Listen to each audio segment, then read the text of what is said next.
so many people want to try to convince me that it's elk. But I will always go back to mule deer as being my favorite. And I've always said like it's because of where they take you, right? Some of the places they take you, and there's some about just where they are, especially in that late summer, early fall. Um, Tip tops of the mountains, tree line, big alpine basins where I'm from in Washington, and there's something mystical and magical about mature mule deer bucks up in that country.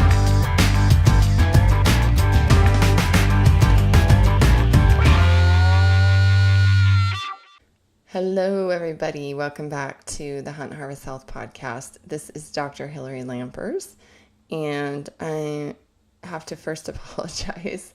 We've been a bit MIA this summer, especially in the last few weeks with podcasts. And if you've been following us at all on social media, you can see that we decided to make a big change in our life. And we are packing up and getting ready to move back to my hometown of Bozeman, Montana. A few weeks ago, we got our house on the market, which took, months. Putting a house on the market, especially a house you've lived in for 20 years, getting it ready to sell and getting the land ready and just all the little things that go along with that, including purging 20 years of stuff. It just is kind of over consuming. And so when we did that for months, and once we put the house on the market that weekend, we decided to just leave town and go on a family adventure of sorts. We took our older daughter, Paley.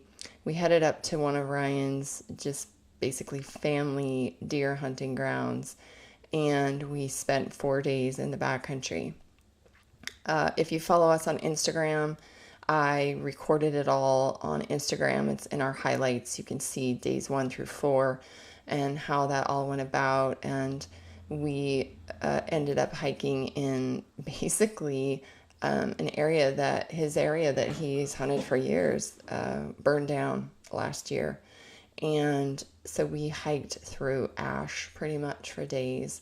And at the same time, it was amazing weather, pretty warm, and we just got to see so much of the country that we really love and that, we used to spend a lot of time in. Back before we had kids, I used to go back there a lot more. But Ryan has really spent over 3 decades in that place with his father, his cousin Joe, and it's a very special place to him. And so it was great for us to be able to do that, kind of our last family trip together here in Washington for now. And we got back from that and just kind of put our heads down and finished getting the house going. And obviously when you're selling a house, you have to live in it with kids and dogs and keep it clean. And oh my gosh, it's kind of a crazy adventure that by itself. And so we were fortunate enough to get a buyer pretty quick. And Ryan has headed out to Nevada for his first mule deer hunt of this season. And he'll be headed on to Colorado after that. And I will be heading to Bozeman this weekend, actually, with my girls to get them in school and get started there. So, least to say, we have had kind of a crazy summer. And I know that we've neglected this podcast and we've neglected a lot of you out there, especially if you've been emailing and sending us messages on social media. We're not necessarily responding as fast as we normally would, and I just kind of wanted to apologize for that. But it's pretty much, you have to just pick your battles. And with, each of us working, this is Ryan's busy season as well. So he's literally works 18-hour days most days when he is working. And so me leaving a clinic and a practice that I've had for 11 years for full time, that means a lot of work and a lot of patience and getting that turned over. So I know that we've neglected this, and we had a lot of big hopes last spring of really sharing more about our garden and sharing more just about, food and recipes and all the things that you guys love and request. And I guess we didn't really do a great job on that this summer, but for good reason. We get a lot of questions about why we decided to move back to Montana, or to Montana, let's say. And really, it's pretty simple. We live in Washington State, just north of Seattle. And as you know, if you follow us on social media, we have a great little piece of land and we've gardened it and kind of farmed it, and we've created a great community here. Ryan has all his family here. He works with the family business and with his family. And so we're very rooted here. But for about the last decade, I've really had the itch to move back to Bozeman, which is where I grew up and where I have family. And it's been really difficult to do that, obviously, with work and then having children and just the way our life was.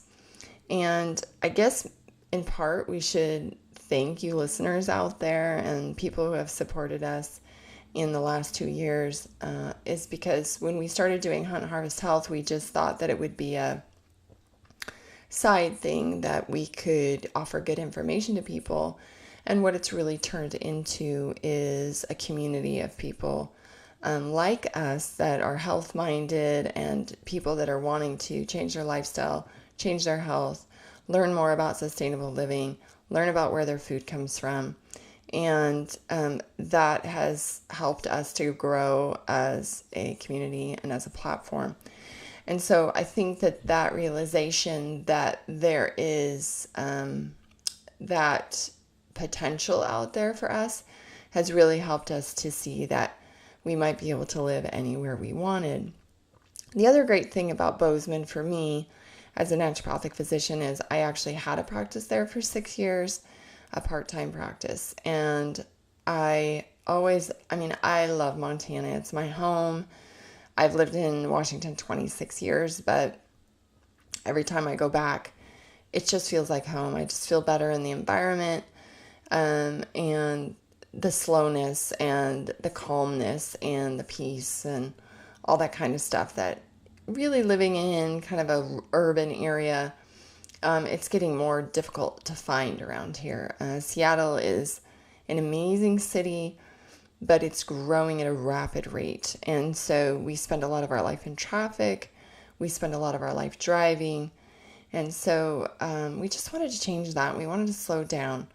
And for me as a physician, Montana has great practice laws. And so I'm able to go back there, and I will be working in a clinic in Bozeman. And I'll be able to kind of pick up my practice again and offer services and stuff to people there in the Bozeman area. So for me, it's a great move. It makes a lot of sense. And for Ryan, it has been a bit of a transition, and it will be a transition for him. But we just wanted to thank you guys, for allowing us to even have the possibility that this was something we could do, and the thought that we could do this. So, if you're wondering why, that's why. It does seem like today Bozeman is kind of the hip place. A lot of people are moving there. I've heard a lot of organizations are moving there. And I've just seen it in the last 20 years that I've been gone from there, just how fast it's grown. And that's another great thing about it, is it does have a lot of the amenities now that it didn't have 25 years ago. So it makes it a very desirable place to live, obviously. The other aspect is I'm just tired of the rain. Living in the dark rain in the winter for me is just like, I think maybe it's my age, it's swearing on me. And so I'm looking forward to being back in, I can't say I'm looking forward to being back in sub-zero temperatures and shoveling snow every day, but I am looking forward to being back in the sunshine. However, that means that some things are going to change for us, especially with gardening. The Pacific Northwest, if you want to grow food, and like Oregon, California, these places really is kind of like the Garden of Eden. Our climate here is perfect for growing most foods, and we have a fairly long growing season. So we've been very spoiled here, and we know that we have a big transition in going there and learning the land, but that's really something that Ryan's great at. He loves research, he loves a challenge, and he's looking forward to learning a new zone, a new climate, and how we can make that work. We have a lot of dreams about what we'd like to do there, and what kind of land we'd like to live on, and etc. But if you've looked at property in Bozeman, it's it's not cheap. So fortunately, we have family there, and we're going to be able to settle in and really find the place for us that we can continue Hunt Harvest Health. So thanks for being here. Thanks for listening. Continue. You can send us those emails, send us those questions. We may not be answering them super quick, but once we get settled, I will be answering those better. And two, a lot of you send a lot of health questions. I get tons of health emails related to yourself, related to family, related to what should I do, treatment and diagnosis. And I just want to remind you that because I am a physician, I have to be careful of how much information I give out in like an email. And so if you want to talk to me in person and you want to have a consult, you can always do that by emailing us, and we can set something up like that. Diagnosis and treatment, especially over an email, is just not a very great way to practice medicine. I also recommend that if you do have questions, and a lot of you have done that, is look at our free programs that we have online. And when we do have programs come out, currently we have the testosterone project that's available. We have the gut restoration project that's available. In all my free time this summer, I did the Energy and You School, which is a 5-part video series with documents on hormones and immune health. And then I created a wellness guide that goes along with that. And I will be relaunching that this winter. So for those of you who are a part of that, that's great. But I just recommend that you go to our website and try to get as much information as you can there, as well as the podcast. I mean, we've had some amazing doctors and health professionals on the podcast talking about things like thyroid, genetics, gut health, testosterone, all those. So check those out. But I try to respond as fast as I can and best as I can, but it's been a little crazy. This week, I probably have over 50 patients who are trying to get in, and before I leave this weekend. I will be coming back to Washington and working some, and so I'm not totally leaving the business here, but I'll be working more full-time in Bozeman. So that being said, thank you guys for being here. Thank you for the emails. Thank you for the letters. Thank you for the support that you've shown us, for following us, staying with us. And this is going to be an exciting season. And I think that's mainly because of Ryan and what he's been up to. You're not hearing him very much on here, mainly because it's summer and that's his busy season. So it's hard to get him to sit down and do a podcast. But he is this season, this fall, he's going to be gone a lot. And this is going to be a very different hunting season for him because he has been asked to be in a number of projects, and he's going to be doing filming much more than he's ever done. So as long as I've known him, he pretty much is a solo hunter who goes out and just does what he does by himself. And truthfully, you're lucky to really even just get a picture of it. And so this year, he is doing a project called Project Waypoint, and that is with a group of guys, and they're going to be filming their hunts and all over the West. And so I think that is really going to be one of the best things that he's done as far as sharing his lifestyles, sharing his tactics, and just really sharing what he does out there in the mountains. I mean, he really is probably one of the best, if here in the West, for mule deer. And he's an exceptional archery hunter when it comes to mule deer or elk. And, you guys probably already know that by now, but he's also very humble and he's a bit introverted. And so this is a challenge and a stretch for him to do all this filming and to really share his life. It's not a very comfortable thing for him. And so he's getting more and more comfortable with it, which is a benefit for everybody out there. And so we get to see more of what he loves to do, and basically what he calls home is anywhere back in the backcountry in the mountains, far away from people, technology and all that. So it'll be interesting to see as technology follows him around this season. So tune in for that. That'll be coming out later this fall, early winter, sometime like that. But that's probably why you won't be hearing from him a ton. He's going to be very busy. But I know he's going to try to get some podcasts in as he can with the projects and etc. So make sure to stay tuned for that. All right. This podcast today we recorded last spring when we went to the BHA. And it's one of our, I think it's just so appropriate for this time of year. It's Dioni Amuchastegui. He's like an amazing mule deer hunter, and Ryan first met him on the death hike in 2017. And they fastly became friends because they're both mule backcountry solo hunters for mule deer. And we got to go to his home in Boise, and we got to have a meal with him and his beautiful wife. And at the time she was pregnant. And since we've recorded this podcast, he has had a daughter. So they now have a baby girl, which is really exciting for him. And that may be disrupting his hunting season a little bit. New babies can do that. But this is a great podcast because it's fun to listen to Ryan and Dioni go back and forth about mule deer and tactics and, what they love about it and what are the things that you really need to be a good mule deer hunter. And a lot of experience here, many decades of experience in this podcast and in this conversation. So since it's mule deer season, I felt that it was appropriate to put this out. And you can find all the show notes about this as well as how to get in touch with Dioni on social media and, just check him out. But enjoy this podcast, and I promise we'll be back as soon as we can. Next time you hear from me, I will be in Bozeman, Montana. All right, everybody, have a great week. All right, howdy, folks. So welcome back to a Hunt Harvest Health podcast. Sitting down at my buddy Dioni Amuchastegui. Why do I keep... I don't know what's wrong with me. So I'm at my buddy's house. We are sitting down. We just enjoyed a really good meal of antelope steaks that he cooked.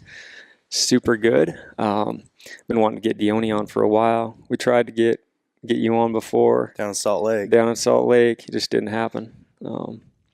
But I've been wanting to get a mule deer slayer, a mule deer guru on the podcast. I don't know if I'd go that far. For a while. No, I can say that in full confidence because right above me, about 4 foot above my head, you got some of the most beautiful bucks I've ever seen. So, I think you've figured it out, I would say. I work at it really hard and spend a lot of time doing it. So, and that's why we wanted to talk to you for sure. So, Dioni, quick intro about who you are.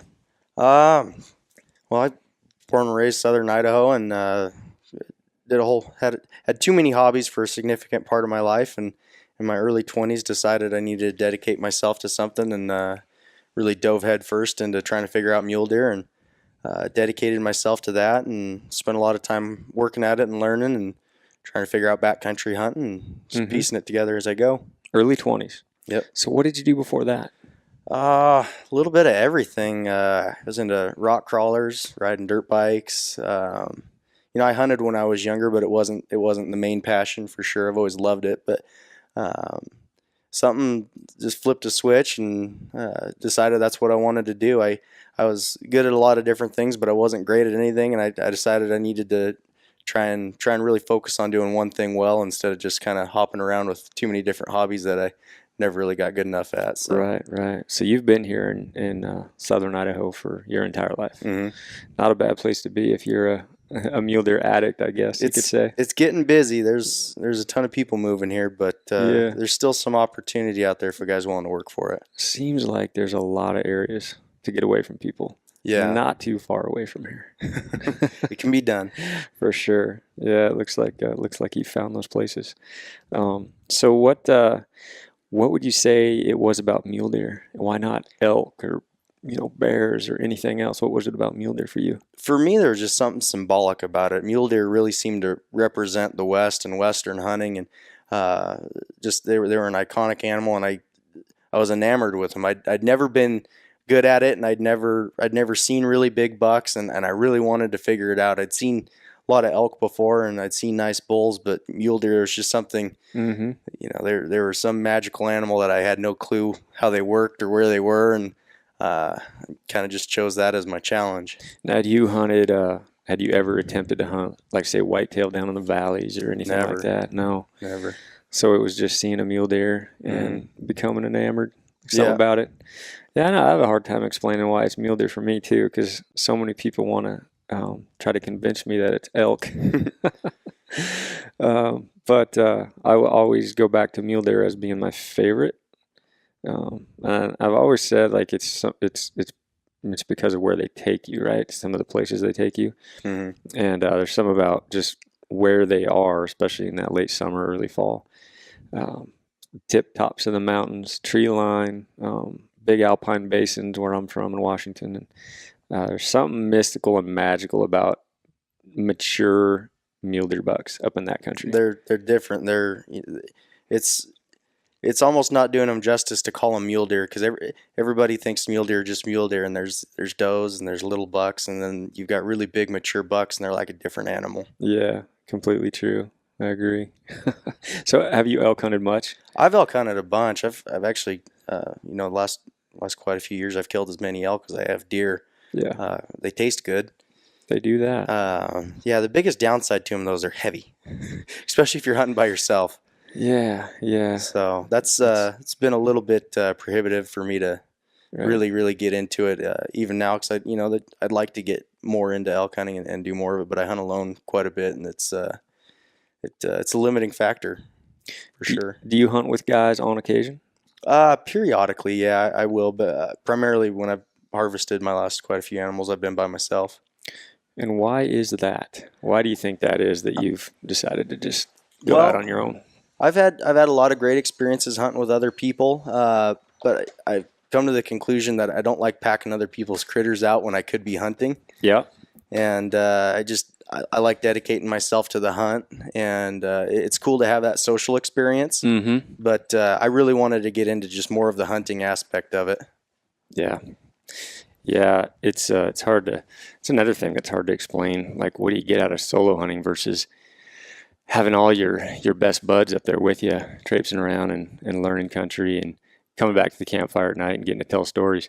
I enjoy that part too. That part's good, but for me, I really love just going up and watching unpressured animals and being able to see them exist in their natural habitat and really understand and learn the critters themselves. I don't feel like you get that as much when you're hunting with other people. It's always just like, let's lay out a tactic, let's make a plan, let's do this today, let's do that today. Whereas when I'm hunting by myself, I go find my spot, I sit there and I observe. Yeah, it's true.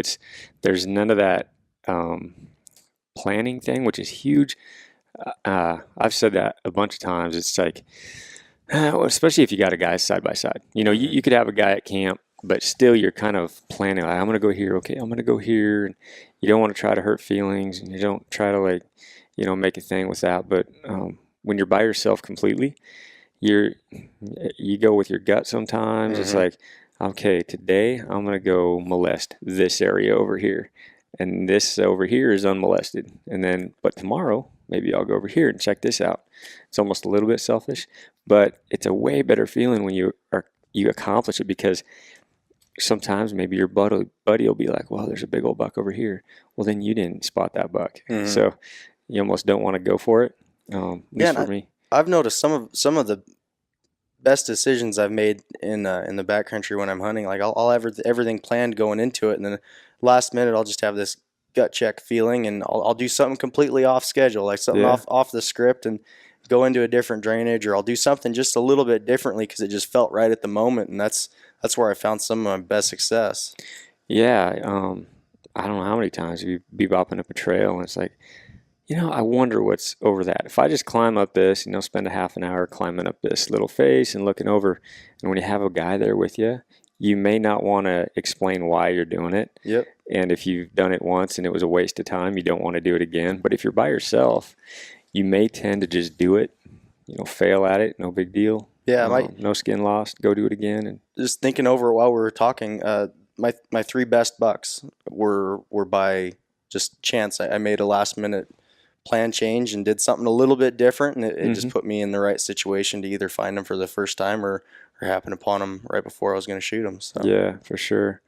So I wanted to get like deep into your tactics, and because I've noticed that you spend a lot of time in the mountains, and you spend a lot of time chasing, from my perspective, like a certain buck sometimes.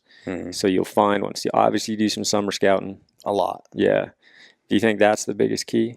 I think it's really helpful if you can put yourself in that situation. Definitely, anytime you can go out and learn more about deer, you're going to be a better hunter.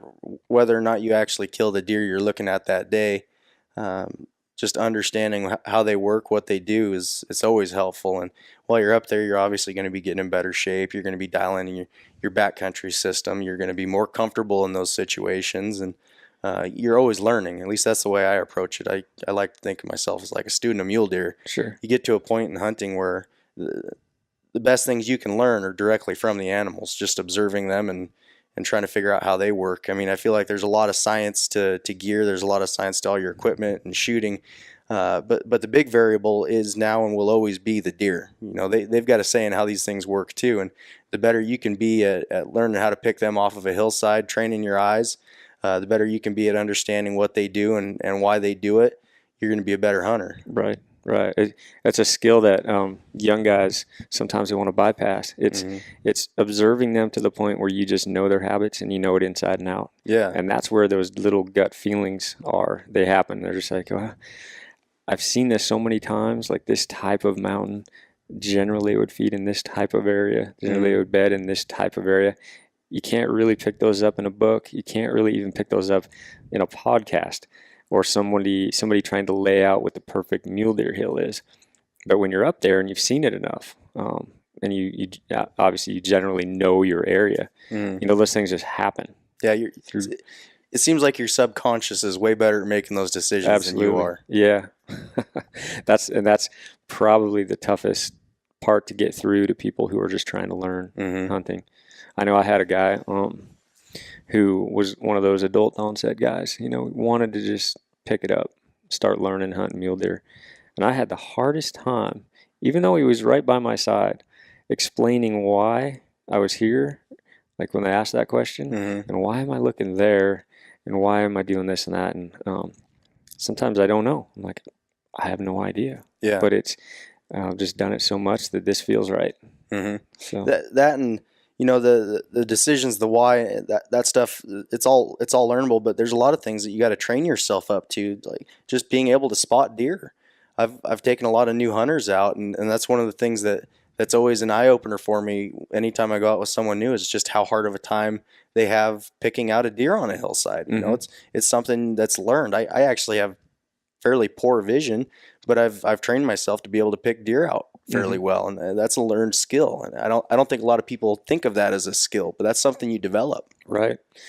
Even though we've got these magnification, big old binoculars, expensive things, they're still not magic. You still got to do some work. You still got to figure out a pattern. Still got to figure out where to look and what you're looking for sure. That, and your eyes might see something, but if your brain doesn't recognize the difference between an antler and a stick on a hillside, you're not going to see deer. You're not going to recognize deer. Yeah, physically it's there and it's in your image, but if you can't pull those bits and pieces of a deer off of a hillside and have your brain recognize that as a whole deer, you're going to miss a lot of deer. Absolutely.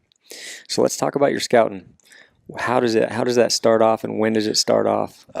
Usually starts June is about the earliest you can get out most places. Right. But I like to think I'm always scouting. Anytime I'm going anywhere, I'm looking for deer, looking for things that might be good, regardless of what the season is. You can tell the plants, and you can tell the topography and a lot of different things. So I'm always aware of it, and I'm always thinking about it anytime I go anywhere. But I really start getting into it June and July, and then start trying to find deer late July. Usually I'm not looking for deer specifically early.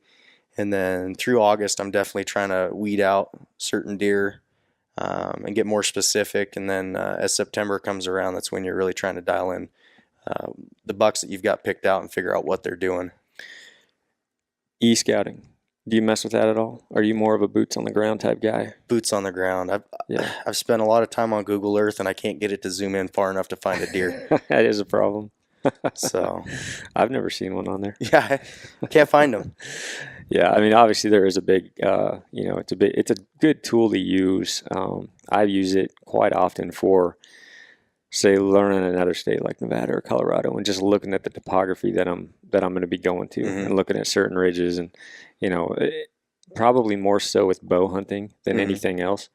Yeah, it's not going to tell me that they're there, but with the bow hunting thing in the early season in September, a lot of times on Google Earth I can look at, well, this is a basin that if there is a buck there, it's got some rocks, it's got some rims, it's got some rolls to it where might have a pretty good shot of getting in on that buck.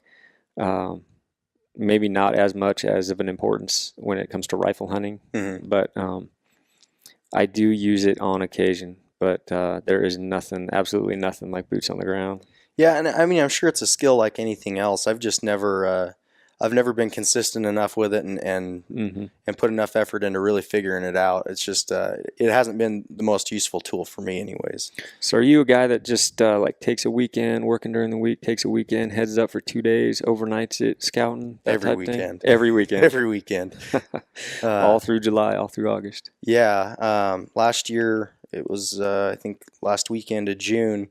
From the last weekend of June until the end of November, there were 2 weekends I wasn't in the hills. Wow. So I hate to break this to you though, Dioni. I'm pretty sure you got a baby coming. I know. That may change a little. You might miss a weekend or 2 this summer. It's been fairly consuming for the last it's like 7 or 8 years. I've been really dedicated to it. I've been totally consumed by it, but I'm excited and ready for the baby, and fortunately I've laid down a pretty good foundation of places I shouldn't have to go spend as much time babysitting. I would imagine all that scouting prior, you probably got some areas to go to. And, yeah. Most likely they're going to have good bucks. A lot of backup plans. Yeah, that's good. So, you do a lot of rifle hunting, right? Is that in October? More? Yeah. Yeah. Middle of October. Okay. Have you done any bow hunt at all in Idaho? I have. I've scared a lot of really nice deer with my bow. I've never harvested a deer with a bow. For me it's a great opportunity to just spend more time in the hills. Okay. The bow is a good weight training type thing. It gets my arms strong carrying it all day. But that's about as effective of thing Feels as it more is like for me. like a workout, bow hiking, and yeah, I bow hike and a little bit more scouting. Killed a few elk with the bow, but Yeah. sneaky's I'm not very good at being sneaky. So what? On most of the years when you're out there and you say you find a buck, in August, what are the chances that you're going to pick that buck up back in, say, October? Well, the buck I killed last year, I found him August 10th. Right. And I lost him through part of September, got pretty significant amount of snow, lost him for 3 weeks. And then I was able to find him maybe a mile or 2 away. I found him October 7th and then stayed on him for the 3 days before season. But I was in there the few weeks before, and I'd found some of the other bucks he'd summer with and knew enough about them and kind of the structure of how that bachelor group worked out. And I figured pretty confidently that if they were still there, he was in the area. So I was able to pick him back up. My biggest buck I'd found early September, was able to turn him back up in October.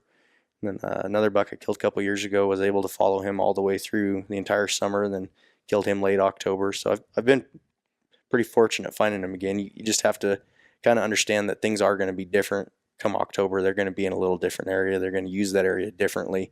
Their habits change. So what do you find? I mean, are you trying to predict where that buck is going to say drop? If you find a buck on the tip top in August, you predict kind of this buck is probably going to dump down a little bit in elevation, maybe get down on a more of a timbered ridge or something like that. I think it's really situational. It's kind of another one of those gut check things that's hard to explain, but in my experience, if you're in an area with good cover, deer don't move much. If you're in an area where it's super open, yeah, they're gonna have a more significant change. Right. But it's very situational too, and I think a lot of it has to do with pressure. If there's super low pressure in the area, I don't think the deer have much reason to change anything until they start to rut. I mean, their food needs and they're wanting to expend less energy getting ready for winter are going to dictate more of how they're acting than anything else, I think. Yeah, and it's interesting because like you mentioned, you've killed a lot of good bucks in October, which is most of us recognize that as being one of the tougher times to find a really good mature buck. In Washington, it definitely is. I may see bucks galore in the summertime. I may see bucks, several stalks a day in September, but come October, a lot of times they're just completely void in those areas. Yeah, I think a lot of it you start to be able to piece together watching them as much as I have, and it makes sense how they changed and why they changed. I mean, they're getting ready for hard winters. They don't go home on Sunday to a warm place. They've got to put the fat on, and they've got to expend as little energy as possible, and they're really just gearing up for the rut. So they're not going to be out as much. They're not going to be exposed. They're trying to rest, and then if it's cool enough out, they'll be out feeding later. But they also just kind of want seclusion that time of year. Once they strip velvet, they've got like a little transitional period mid-September where they stop wanting to hang out as much with all their buddies. They might all be on the same hillside, but they just kind of want to go off and do their own thing. And seeing those patterns year after year, you kind of figure out, from where they were summering, what areas nearby they might want to transition into, right. And just expect, that they're going to use the area differently and try and piece together for that area what that looks like. Right. Yeah, I've noticed, I think there's no secrets here as far as early morning in October and late evening, just before dark. It seems to be the two times when I see the most in more of the open type terrain. Whereas in September, a lot of times I'll see them all day long. I've had really good luck midday. Honestly, from 11 to almost 2, I've killed a significant number of my deer middle of the day. And I'm Is that them getting up and feeding middle of the day? Get up, stretch their legs. They don't necessarily feed. Sometimes they will, but they'll get up and want to move around a little bit. I mean, just like you sit on a couch for too long, your legs are going to get cramped up. You're going to get tired. You want to get up and stretch a little bit. And it's situational too. I mean, if you're in really timbered areas, they're more likely to be comfortable doing something like that, I think, especially if they haven't seen people and they're not pressured. Right. There's a lot of variables to all of it, so it's. Now, are you hunting more of an open, like glassable all day type terrain? Or are you more in the timber? I hunt small pockets. A lot of timber pockets type stuff. Stuff where it might not be the most advantageous for me, but a deer's happy being there, so I'm going to work with what they give me. A lot of the areas I like to hunt, I might only have one angle I can glass it from. So if I don't see the deer every day, I don't get upset or concerned. Because they might not go into that one pocket I can look at today. Right. So I was happy going in. The buck I watched this last season, I was happy going in there if I could see him once a weekend. And I'd spend 3 days in there. Wow. Yeah. So let's hear the story on that buck. 'Cause that just seems super interesting to me. Yeah, it was kind of a fluke, another gut check thing, but fluke that I even found him. I went in to a totally different mountain late on a Thursday night. I packed the whole night in, got up Friday morning early right as the sun was coming up, and there was just elk everywhere, which is not what I want to find. But I found a whole bunch of bulls and spent the whole day just looking at bulls and didn't see a single deer. And then the next morning, sure enough, there was elk all over the place again, and I found one forked horn. And I just decided, okay, this isn't working out. I need to go. I need to go to this other area. I had a topo map. I'm looking at it, like, that might be all right. So I start working my way over there. So this is your scouting? Yeah, scouting. Yeah. It's August. It's early August. Yep. And I'm making my way over to this other spot, and there's this huge rainstorm. I'm like, it's not good. I'm not set up for this. So I pitched my tent, and I huddled up for a couple hours. I kind of hung out, and my plans were to try and get in there and glass for the evening. So I was hoping to be in a certain location right before the sun was going down, make best use of the day. Well, this rainstorm kind of put a hitch in things, and I ended up nowhere near where I was wanting to be. So I figured I'd get to a high point and try and make best use of the day, and ended up moving over a little bit and finding this pocket that just kind of looked right, but things weren't the best. And sure enough, shortly before last light, I find this group of bucks down in this timber pocket in the bottom. And I think there was 7 bucks in it, and a couple of them were pretty significant, and I could tell right away one of them was nice, really nice. So just by chance ending up in that spot was cool. I think it was August 10th that day. Found him again the next morning, and I had to make my way back out. And I've messed myself up in the past scouting an area too much and having an impact and having bumping deer and ruining the spot. So I told myself I wasn't going in. Every other weekend I'd go in there. So I go in 2 weeks from then, find him again. I only found him one day that weekend, and watched him for as long as I could before he fed off into a different area. And then I had a couple more experiences with him before we had a big snowstorm early September, and I lost him for 3 weeks. I went back in. It took about 2 weeks before I was able to get back in there. Went back in, found some of the other bucks he was summering with, and then that gave me a little bit more confidence to stay after him. Went back in 3 days before season, and I was planning on being in there for 10 days after the season started. So it was 13 days total I was committed to that spot.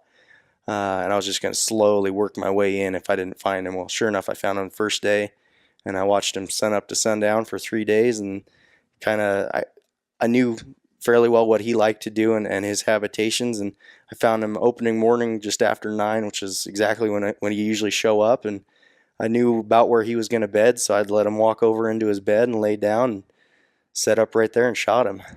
Holy smokes. Yeah. So what would have happened if a different, somewhat nice buck came out? I would have shot it. You wouldn't have shot it? There was another nice buck showed up before he did. Yeah. You wanted this specific buck. I wanted that buck. Is that something that you look for? You're looking to find a buck early and then just spend as much time as it takes to get that specific buck? Not necessarily. Obviously, unless a freak walks out and it's just... Yeah, obviously. Like this deer, there was just something really cool about this deer. I liked it a lot, and I decided I wanted that buck. He was the nicest buck I'd seen this year. I'd seen some others that were nice big bucks also, but he was the best looking one, and I just decided it was him. So I was committed to it. Yeah, well, that's cool. So what do you think? What do you think are some of the best qualities that you have that kind of put you in the right places and allows you to kind of locate and succeed during season on a buck like that? Oh, there's a few things that stand out. Patience, and I struggle with that a lot to this day. But being able to be patient when you're looking at a spot, even if you don't see something, like if you don't see the deer you're looking for right away, you have to understand that a small percentage of the deer out there are actually old and big, and they get that way by being better at hiding than other deer. So I go into an area and I expect to find some percentage of them real easy right off the bat, and then some more percentage if I get more detail and look more. But the biggest bucks are the hardest to find, so they're the ones you're least likely to see, and you just have to be willing to accept that you're probably not seeing everything that's there, and you have to be patient and work the steps and go through and do the things. That's a good mindset to go into a spot with the forethought of knowing that you're going to see the easy ones, the younger ones, but it's going to grind your patience to find probably the one that you're looking for. Yeah, and the thing I tell myself this fairly regularly: the diligent prosper in everything. Mm-hmm. So it's not who's the fastest, it's not who's the strongest, it's not who's the best at glassing deer. Like if you stay at something, you will eventually be successful. It might not be this year. So even if I'm having a rough go of things, I just remind myself that, you know what, if it doesn't work out this time, it will work out eventually. I have to keep working at it though. Right. You know, and if you go into it with that mentality and you don't just expect things to be laid out on a platter for you, you can weather the bad days good and know that good days are coming. You'll find that deer eventually. You just got to keep working at it. Right. Yeah. So patience, mental toughness, those two things, they kind of go in hand in a way, because obviously if you're sitting on a hillside, you know there's a good buck in there, and you're just looking. You spend 1 full day, 2 full days, 3 full days, and you don't end up turning them back up. It's that really tests your mind. Like it wears on you. It does. It does. I like to think everywhere I go there is a big deer. I just have to find him. Right. And I've found a lot of the places I hunt aren't prime places. They're not where people think is great deer hunting. Mm-hmm. They're areas that might not get as much pressure, and I expect to be able to find older bucks. But I think most units hold some good deer. I think every unit's got at least one really nice deer. Oh, I think you're right. And yeah, for sure. You have to accept that he's there. You might not find him, but he's there and he does exist. And if you go into it like that, you're going to find more of them. Yeah, you just kind of have to look at it like it's your job. That's the one job you have is when you're there is to do whatever it takes to find that one old KG sucker that's just eluded everybody else. They do exist and they are there, and that's why I'll keep glassing middle of the day. I glass from sun up to sundown. I don't like to move during the day. If I move more than a mile in a day, I'm not doing it right. Right. I try and keep all my movement to night once it's dark out, and you're less likely to impact the deer in that area that way too. So you're not going to screw yourself up before you even get in the right position to capitalize on it. Right. Yeah, for sure. Yeah, it's interesting, that whole mindset. So when it comes to solo hunting, you're obviously hiking in long distances or not that far? I've found them close and I've found them far. What's your typical range on it? When you're scouting, you're probably kind of setting some limits with the weekend, or? I don't know. I do a lot of all night pack-ins. Okay. But I've hunted as little as 2 miles in and as long as about 10. That's kind of my window, what I'm comfortable with. Not necessarily because that's how far I want to hike. That's if I'm by myself, I expect to be able to get an animal out before it goes bad. Right. In that, like if I keep myself to that distance, I'm capable of not losing meat and not wasting an animal. Right, for sure. We should talk about gear a little bit. Okay. I'd like to know what your thoughts are and what some of your most important pieces are as a solo guy, as a fellow solo guy. I'm pretty basic. I try not to do anything that's overly elaborate. I'm not really a gear chaser. I'm more interested, as much time as I spend in the field, I'm more interested in durable gear than ultra light. Light's nice, but broken light stuff doesn't do me any good. So try and find things that are really durable. I love my EXO pack. That's definitely first thing I grab, and then thing's pretty bomb proof. Yeah, I've had great luck with it. Yeah. The place I feel like is most important is optics. Get the best optics you can get. I just picked up a set of Swarovski binoculars, and still have some Vortex stuff. It's done me good too. Good tripod. I've got a ProMaster carbon tripod from S&S Archery. Nice. And then I've got a basic sleeping pad. I think it's just a Cabela's brand sleeping pad. REI sleeping bag. A lot of my backcountry gear's just like backpacker stuff. It's not not hunting branded. Are you running like the same bag for scouting trips early? I pretty much run my same bag all year. I've got an 11-degree bag, and I figured out that they actually put more down on the top side of it than they do on the bottom because it's expected you're going to use a pad. So I figured out that if I flip my pad over or my sleeping bag over and sleep on the top side, I've got less insulation that way. So my 11-degree bag, I'm pretty comfortable in from like 5 degrees to 40. I can make it work. That is genius. Yeah. So I'm cheap too. So that way I only have to have one nice sleeping bag. Yeah. Yeah, this stuff gets expensive. I mean, some of the better bags you're looking at, sky's the limit. Pretty much. And I've priority's always been spend money on gas and spend time in the field. Oh man, I like that. Couldn't agree more. Yeah, I think the experience and the getting out there is so much more important than dropping every last penny into your gear. I mean, gear's nice. Definitely, there's been times, I barely got my first full nice set of camo a couple years ago, and there were some times in the last couple years where I was able to discern that there was a difference where I'd have been so uncomfortable with lesser quality clothing that I'd have probably wanted to quit. But I think much beyond that, it's not it's not the decision maker in the success of your hunt. No, absolutely not. I think we've got it done prior to all this new fancy gear. It has made it a heck of a lot nicer and It's more easier. comfortable. Definitely for the solo guy. Yeah, always more comfortable and warmer and lighter and all those things.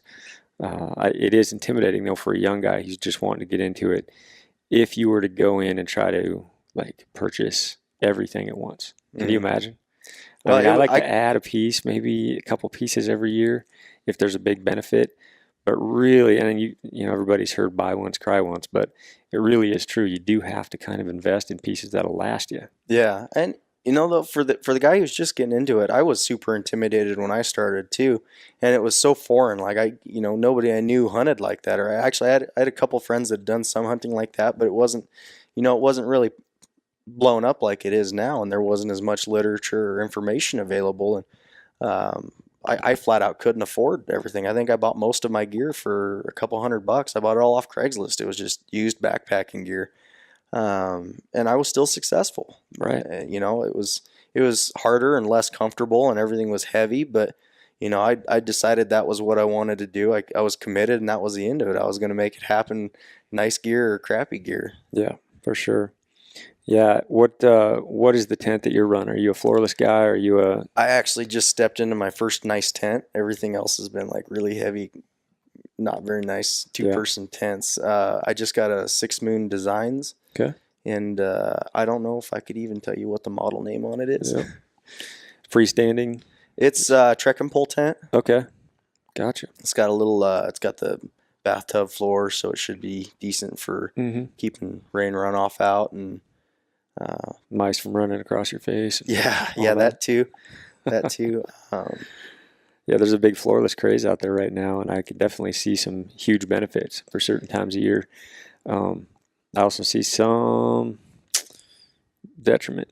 There's a lot of bugs in the summer. Oh, man. There's a lot of bugs. I've heard it's not bad in places, some of the higher stuff, but I live in Washington, and I think early season, with the amount of mice that I've had just living in wall tents in the past, like running across your face at night, it just bothers you. It just crushes your sleep. I don't sleep good if I think things are crawling on me. No. And then obviously, man, I've been in eastern Montana where the spiders are the size of they're like tarantulas, literally.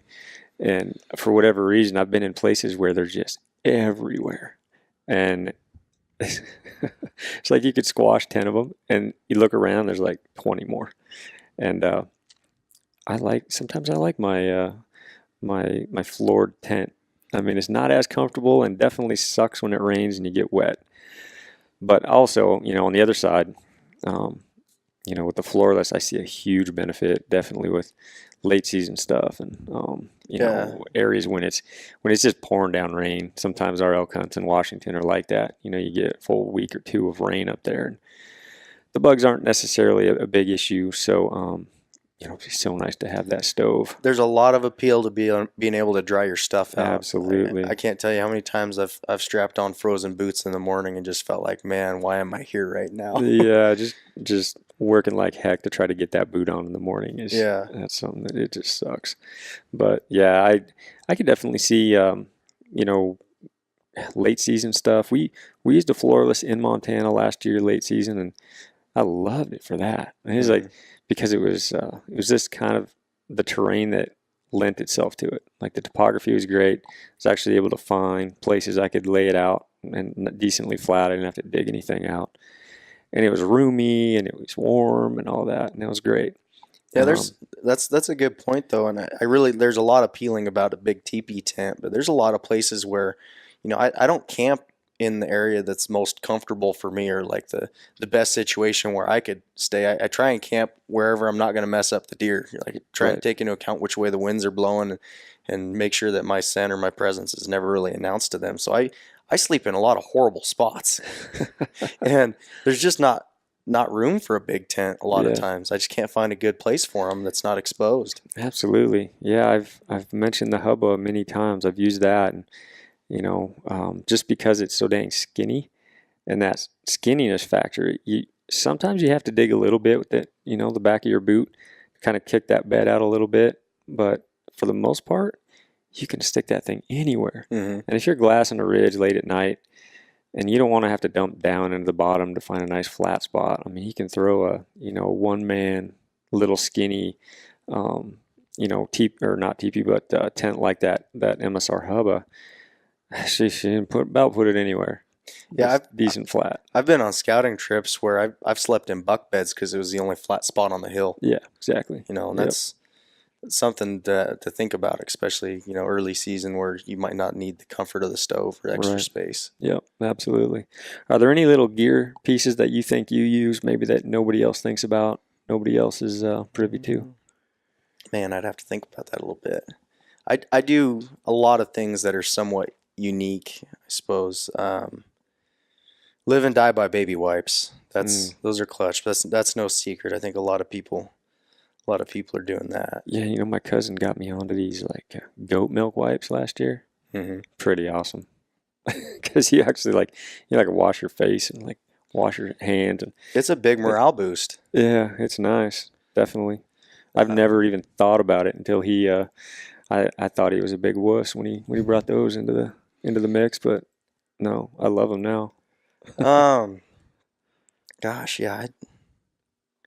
I'm somewhat minimalist. I pack a lot of emergency gear and a lot of safety stuff. Even on day hikes, I'm ready to spend the night on the hill. But I don't do anything super elegant with my supplies or what I pack. I pack a lot of stuff because I do want to be self-reliant. If I got hurt or if something happened, I'm always in a position where I can make it a couple days if something happened and I got hurt. So just well prepared. But do you have you gone with that Garmin InReach? I have one. Yeah. Those are amazing, and that's they're good for maintaining healthy relationships too. Oh yeah, yep, definitely good for that.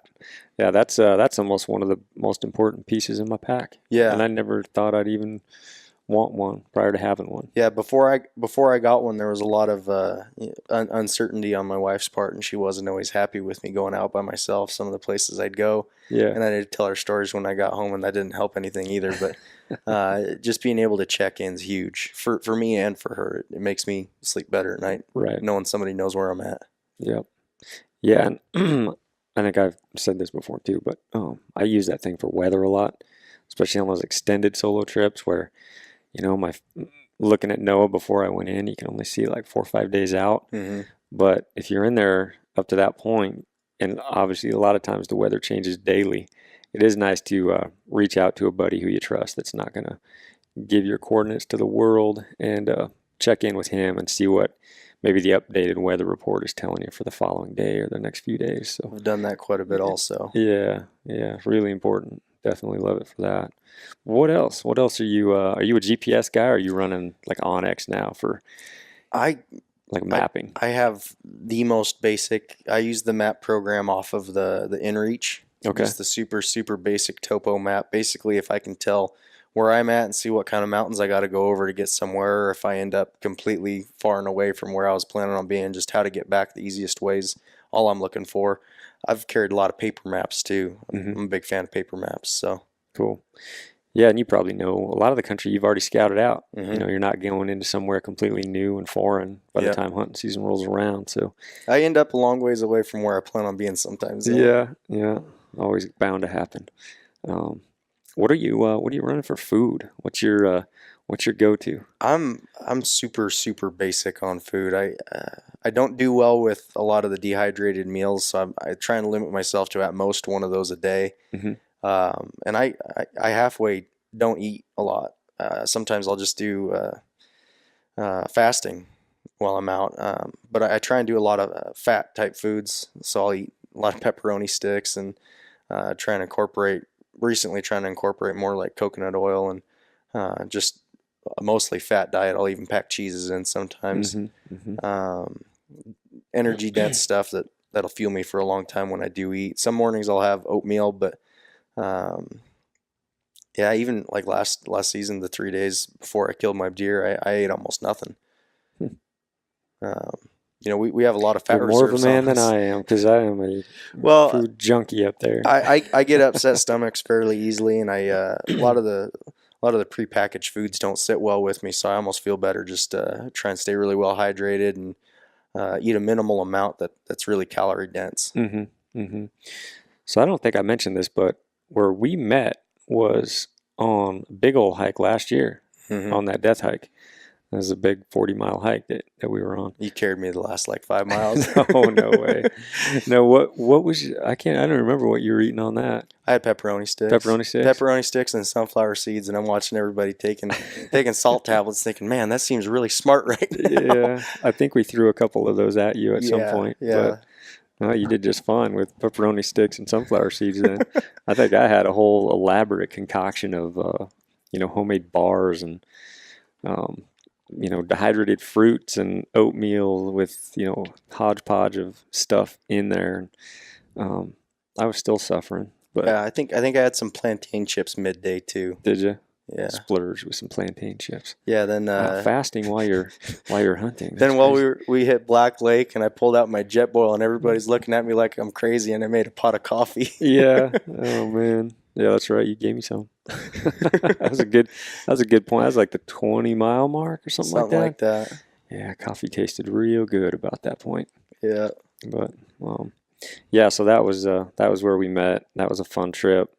Got to talk to you on the trail for we were, some of it we weren't talking. We were in the beginning maybe, but at the end there, There was only 4 of us at the end. there's 4 of us at the end. So I had to talk to you a bunch, and that was 17 hours worth Yeah. of talking. But no, that was pretty cool, and I was excited listening to some of your stories, and you talked a lot on that trip. Actually, Yeah. I don't know if it was the pain, but I was hurting. Was that what it? So when you're hurting, you talk a lot. I was trying to just numb myself to it, and I was glad somebody was talking because I think, the more tired I got, the less I talked. But you went the other way. You were full of stories, and yeah, it was good. It was perfect. yeah, just keep my mind occupied and forget how much everything hurt. Yeah. So we've got we've been talking a little bit. We've got another big climb this summer, Mhm. another death hike, this time old Steve Speck from EXO, though he's really gotten dark and evil on us and put 100 miles on the board. So that's what's coming up. How are you preparing for it? Just trying to stay as active as I can. I'm trying to cut weight. I'm fairly big typically. I weigh 215, just kind of my running around weight, and I want to lose a significant amount of weight. I mean, in an event like that, I don't think a guy could hurt himself losing a little bit of muscle mass even. It's going to be less impact on my knees, less impact on my feet and my hips. Right. That's my biggest concerns, joints holding up and inflammation. Yeah, for sure. I know I will be kind of on the same diet I used last year. It's going to be a lot of fats and, high caloric type stuff that sometimes I will say this. I remember on that one, peanut butter got pretty tough to choke down at a certain point because I was trying to eat on like a little bit, like every half hour, every hour, just a little bit. And I had some of those peanut butter packets. And you hit a certain point where can't eat any more peanut butter dang, packets. Man, it's like it just won't, you can't swallow it anymore. And I think that's going to be one of the tougher things because last year my diet was way off. My nutrition was way off. I just depleted myself on that hike. And I've trying to been researching it quite a bit, and you almost have to force nutrition. You Right. just have to force yourself to eat. Yeah, you almost have to set a watch to it. And I did good with that. I had a timer set, and I was drinking every 5 minutes. I was taking a drink. Yeah. But I had no minerals to replace what I was losing, so lost a lot of salt. And Yeah, you said you felt like pretty immediate Yeah. difference once you started taking those salt tablets. yeah, when you're that low, everything that helps is instantly apparent. Absolutely. Yeah, for sure. So what's your let's get back to mule deer hunting. What is one of the ways that you prep for your season? Is it 90% of how you're prepping is just hiking? Is it just hiking while you're scouting, or do you do anything on the side? I spend enough time in the hills. That's really all the training I do. Mhm. I go out and I scout, and at the beginning of the year, it's a little harder to hike the hills than it is at the end. Yeah, for sure. By the end of it, I mean, if you're spending that much time walking on an even terrain, even if you're not going crazy far in, you'll be surprised how good a shape you get in. It's every year. it's crazy for me how much it changes from the beginning of the season to the end, and how much weight I end up losing by the end of the year just spending a lot of time in the hills. Right. Oh yeah, it's night and day. The first trip versus the last trip. You'd think it could go one way, like you could just be wiped out by the end of the year. But usually by the end of the year, you're hiking with ease. And I think if your nutrition's right, you got as much, if not more, energy at the end of the year on some of those latter trips, like the November trips, versus even those August, September trips. Well, I struggle more in the summer just because I don't deal well with the heat. So as soon as it starts to get cold out, my energy just goes up, or my ability to sustain high output energy is much better. Right. Shooting. That's something you spend a lot of time with. I do. I put a lot of importance into that because, I mean, that's the only thing that really connects you to the animal you're trying to harvest. So I don't probably shoot as much as I should, but I'm definitely very well acquainted with my rifle, and not just laying down on a bench or laying down, prone and shooting it that way. I practice quite a bit offhand, and try and do things as I would in a hunting situation, because quite a few of the last animals I've harvested were not comfortable shooting positions. And one of the things that's helped me out a ton, if I've got time, which I typically like to shoot unaware animals, I'll set my rifle up, and I'll get everything prepped, and I'll dry fire on the animal 10 times. If I can go through all the motions and pull the trigger, nothing moves, nothing's shaky, and after I pull the trigger, the crosshairs are right on it. I don't miss that way. Yeah, that's a great tip for guys. It's huge, right? Yeah. Because I don't know how many guys I've talked to, guys that shoot rifles, and they may have shot rifles for a lot of years, but that first shot, if you're jacked up and your blood's pumping, a lot of times it's the second shot that gets them. A lot of times that first shot just isn't quite right, and that's where dry firing a few times prior to that, just getting everything settled, everything right. Because when you first dry fire it, you'll know if you're ready. Well, yeah, and I've noticed a lot of times in my setup too, you might be holding the rifle crooked and everything's uncomfortable and awkward, and you go to take that shot and you can't keep the crosshairs on the animal.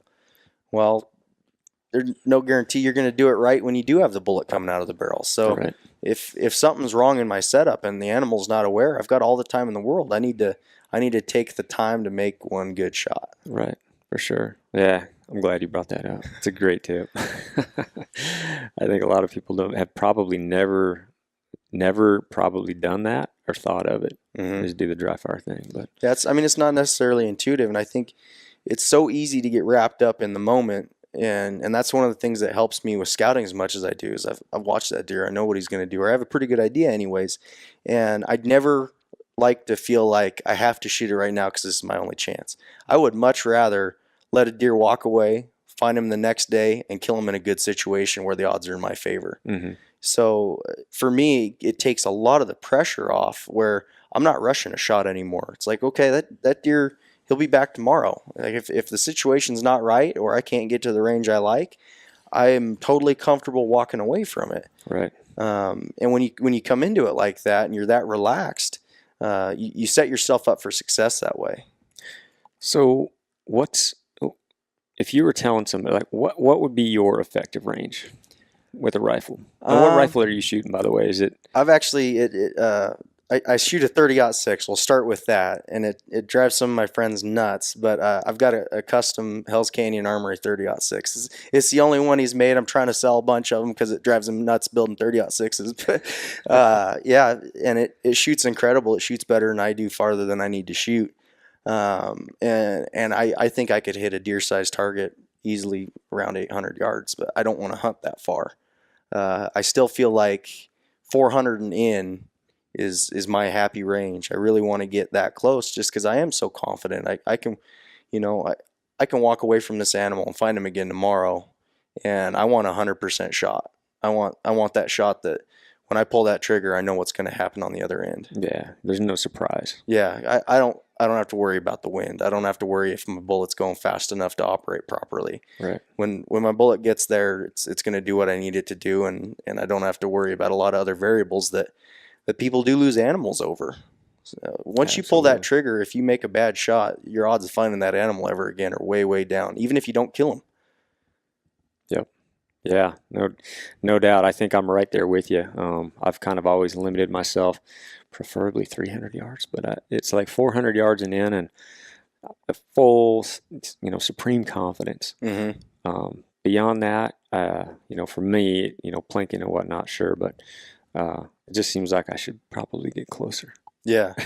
And that's no knock on long range guys, but that's just for me. That's more my effective range. It sounds like it's yours as well. My thought process on it, I almost don't like 100 to 200 yards because you're in their zone where they detect things easily, and it doesn't take much of a slip up for the deer to figure you out in that range. It's um, everything's high alert when you're that close, and you're more excited too. But for me, from 200 to 400 yards, I can dig out a rest for my gun. I can set myself up. I can make a little bit of noise, and I could still potentially screw it up. The deer could still hear me or wind me, but I'm more likely to shoot an animal that's not alert. And I don't like shooting at animals that are about to walk or about to move around or change positions. If they're laying in their bed, odds are pretty good that you're going to make a good, calm, Right. well placed shot. So how often are you shooting preseason? I try and shoot almost every weekend. I Are don't you are you shooting up? Are you shooting at a range, or are you shooting up rocks. in the mountains at rocks? There you Rocks. go. Yeah. Yep. So I'm on my way driving back home or on the way going up too. I'll find a rock that's staring at me wrong and pull over and I love it. try Then and and to see the thing about it, you get the ups, the downs, you get all those things you can't quite get at a yeah, range. I can find positions that are realistic. And I've got a tines up adapter for my camera that I hook into my spotting scope, and I'll measure the rock with my reticle on my scope. So I've got an estimation about how big of a rock I'm shooting at. And I try and shoot deer size rocks, and I film it because you can almost always watch the bullet trace, and you can definitely see the impact at reasonable ranges, anyways. And that way I've got something to go back on, so I can evaluate what I'm doing, and I know my gun shoots. My gun's dialed in. That's not a variable for me. So I'll know if I'm pulling shots or if the wind's blowing wrong or if something's changed environmentally that I need to account for differently. But I always like to shoot as far as I can because it makes the closer shots easier. And then yeah, just practice. So all those scouting, those weekend scouting trips, you're taking your rifle along, Hmm. and you're treating that as a twofold. You're getting some scouting in, you're getting a couple shots in on the way up or way down. Yep. Yeah. Yeah. Just try and be very well rounded in my skills. I don't think I'm the best at anything, but the things that are important for me to be good at deer hunting, I'm good enough at all of them. Is Right. what I try and be. Nice. You shot a cat, a big one. Yeah. You sent me a photo. I don't even, what month was that? Was that? It was President's Day. I killed it, and I think I sent you a picture that week. Yeah, We were talking. that was impressive. Real quick, I want to hear the quick version of that story. It was kind of nuts. We were hunting out in the desert south of town here, and it's kind of crazy how many lions we run into out there. And we'd cut two tracks walking together at the base of the mountain, and we were going to go up a bit farther, but we ran into too much snow for the UTV. So we're like, all right, these are hot tracks. We're going to dump out on these. We're going to have a lion in a few hundred yards, because that's the hope going into it, anyways. It's not just an insane chase. 'Cause definitely once you turn those dogs loose, you just wrote a blank check for the rest of your day. Yeah, yeah. But yeah, we dumped out on those tracks right at first light. Dogs took off after them, and they kept going out of the basin we were in. And then they dropped down into the next one and went over that one. And they got up to the second successive ridge and took off a different direction. Well, by the time we got caught up to them, we sorted the tracks out, and they'd follow those two lines to a point where another line had crossed them. So they ran that track backwards Uh-oh. because they can't tell the difference. And they actually did that twice. They crossed another lion track and ran that track, and we ended up about 6 miles away from the rig, a few big canyons away, and we started walking ourselves back out. We were looping around on the south side of the mountain because I knew there was a road there, and we were walking down this road. And all of a sudden, I felt the wind swirl hit me on the side of the face, and next thing I know, all the dogs are running straight down the hill barking. And I was concerned at that point because we'd already walked a long ways and they were running right back to the bottom of what we'd just come out of. But talking to my buddy who has the hounds, and he said, no, the cat's got to be close. He's got to be right below us in a tree. And sure enough, I never saw any tracks, but the cat was right there in the tree, and just kind of a luck deal at that point. Just that the cat was there. But yeah, we ended up doing a little bit over 12 miles that day, just chasing the dogs around, and it was pure chance. It seems that the cat that was laying in the tree underneath the road we were walking on was a really nice tom. He was around a 9-year-old tom. That's what Fish and Game told me. Holy cow! Yeah, beautiful cat. Yeah, he was big. He was big. I was kind of bummed out. I was hoping we could get him weighed, but where we were a long ways back in, and there was no way to get a rig to it. So ended up having to bone him out. But gosh, well, there must be a lot of cats there if you're cutting tracks like that. A lot of cats. Yeah, dang. Yeah, that's impressive. But no, we got Hillary's locked out. She tried to get in. You can edit that out. Oh yeah. Diapers. Yeah, cool. Well, so we've gone about an hour. Let's wrap this up. But I want to get your Cliff Notes version for the guy that keeps asking me questions about mule deer. Where to get started? Like what are all the steps that they need to take to just get out there and kind of follow along your footsteps and do what you do? Figure out how to be comfortable in the backcountry. That's the first building block I think a guy needs. Then from there, just hone your skills, spend as much time in the hills as possible, and really just learn deer, learn their habits, and learn the places they like to live and the things they like to do there. Try and be well-rounded. It's not bad to be in incredibly good shape, but it's not everything. You need to be able to discern what's a deer, what's a bush, and be able to pick them off of a hillside where they're trying to hide from you.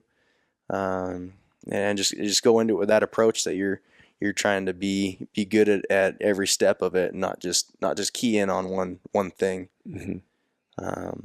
Yeah, I'm glad you said that too. It's the gut that you get, the instinct, and all the experience you get, you don't develop that in the gym. The gym is important for gaining strength and whatnot, but as far as being that well-rounded hunter, so much more important to get out there and just be in the hills. Yeah. I know quite a few guys who are very, very successful at finding really nice bucks, and at surface values, it might seem like there's huge holes in their game, but wherever they go, they're capable of finding that one big buck that's on the mountain. And that's a really, really important part that unfortunately is not easy to just, you can't go to a store and buy that. Right. But they've developed the skills that are very important to finding those deer. Yeah. If you can't find them, you can't kill them. That's for sure. Perfect. Well, man, I appreciate you sitting down with me here. Appreciate the meal. That was super good. It was nice having you over. Hopefully all the mule deer wannabe addicts out there get something out of this podcast, and hearing from a guy like you who's had so much success in the mountains. And I like the blue collar approach that you've taken to knock down some of these just gorgeous animals that we got sitting here behind us. So, thanks. Yeah, thanks a lot for being on here, Dion. Yeah, thanks for having me. All right.